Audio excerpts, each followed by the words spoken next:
What is going on, everybody? Vlad here, and if you're new to this channel, here I talk about all things money, business, and real estate.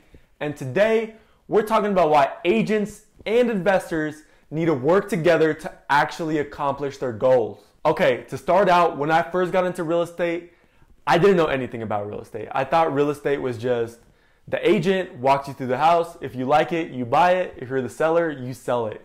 That's it. I didn't know anything about the investing side, flipping houses, any of that. But now that I am on the investing side, I realized that, hey, a lot of people are the same way, and especially other agents. There's so many times that I've seen a transaction just not go well simply because agents and investors just don't see eye to eye when it comes to a real estate transaction. I think the biggest reason that this is because one side doesn't really understand the other side's kind of motivations and goals for the transaction overall. And that's why, conflicts arise and why agents just don't see eye to eye with investors oftentimes. Now, obviously, I'm not talking about every agent or investor. I personally work with a ton of other agents. I work with a ton of other investors, and we are able to accomplish our goals by basically linking up our motivations together. But oftentimes, I realize that is not the case. And I think that really comes from getting educated on the other side. Because no matter what, no matter how big of a city you live in, no matter how small of a city you live in, there is investor activity. There is people flipping houses. There is people burning houses. There's probably wholesaling going on.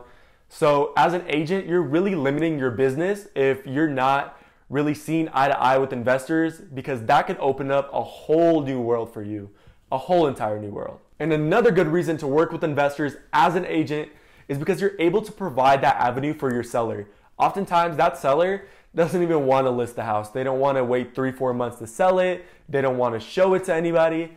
Instead, what they want is a cash offer. Are you just going to let that seller walk? Absolutely not. In that case, you need to bring them a cash buyer. And as every agent, you should have a cash buyer in your database that you know can come in, close on a good deal, make you look good, and really close the transaction for the seller. At the end of the day, the seller's happy, you just got paid as the agent, and the investor is happy because they just bought a deal.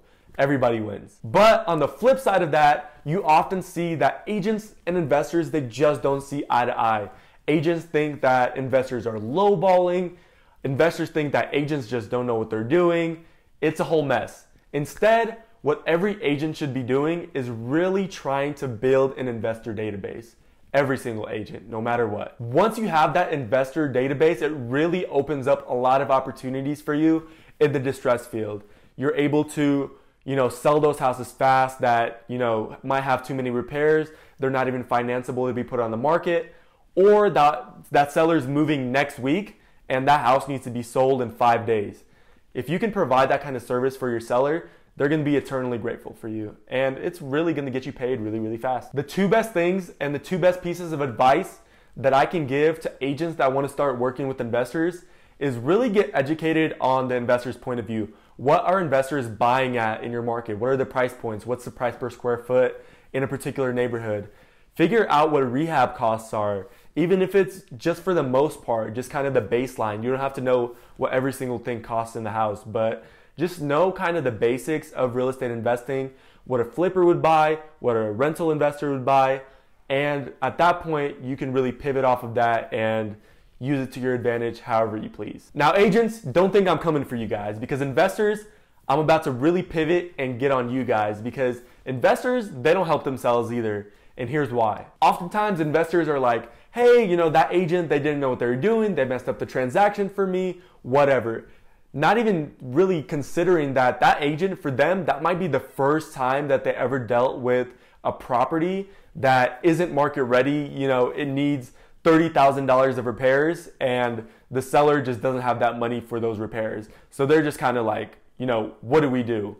And investors, we never give them the time of day because it's like, oh, he doesn't know what he's doing. But that's the wrong mindset to have. Instead, what these investors should do, partner up with those agents. See if you can educate them, help them out, come in, close on that transaction, tell them the price point that it needs to be at so that they can learn and move on to a different transaction in the future with more confidence. They know exactly what you would buy at, And in the future, you're going to be the first investor that they reach out to, because at that point, you helped them out, you educated them, you held their hand through the transaction, and now you can really help them out in the future as well. Now you have a repeat business with that agent. And second, what's in it for the agent? Oftentimes you hear gurus and real estate investors, they tell you to reach out to real estate agents in your market and just ask them for deals. They have deals, ask them for deals. If they ever run it across anything, make sure they send it to you. What's in it for them? If you can sweeten it up, definitely do it. One way to sweeten it up is letting them take both commission sides. Let them represent you on the transaction, come in unrepresented, even if you have your license like myself, have the agent represent you. Of course, they're gonna be a lot more motivated to push that transaction through and make it happen when they're literally receiving both sides of the commission.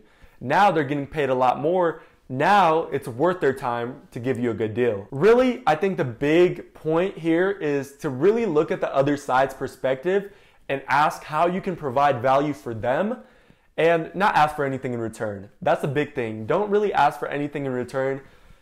Just help them out, and really it's gonna come back in leaps and bounds for you. As an agent, if you're helping out an investor, you're working with them, you're sending them potential deals.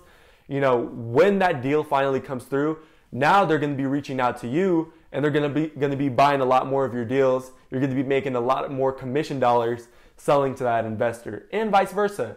If that agent is bringing you deals, now at this point, you're buying a lot of deals from that particular agent, and he knows what you want to buy. He knows the area you like, and whenever a deal pops up in his lap that might be a good deal for you, you're going to be the first person that he thinks of. Now, no matter what city or state you're from, if you're an agent or an investor, go back to your market and reach out to all of the agents, all of the investors that you know. Try to connect with them, see how you can help them out. And in return, I promise you it's going to generate a lot more business for you, simply because now you have a lot more eyes out there looking for potential deals or, looking for potential buyers. So definitely go back and try to reach out to some investors and agents in your community. Hopefully you guys got some value out of that. Make sure you guys smash that like button, subscribe to this channel, and let me know what you guys think of these videos. Let me know what you guys want me to talk about moving forward, what kind of real estate topics you guys want me to discuss, and I'll be more than happy to do so. I look forward to making a lot more videos, and I look forward to interacting with you guys. Thank you so much. Peace.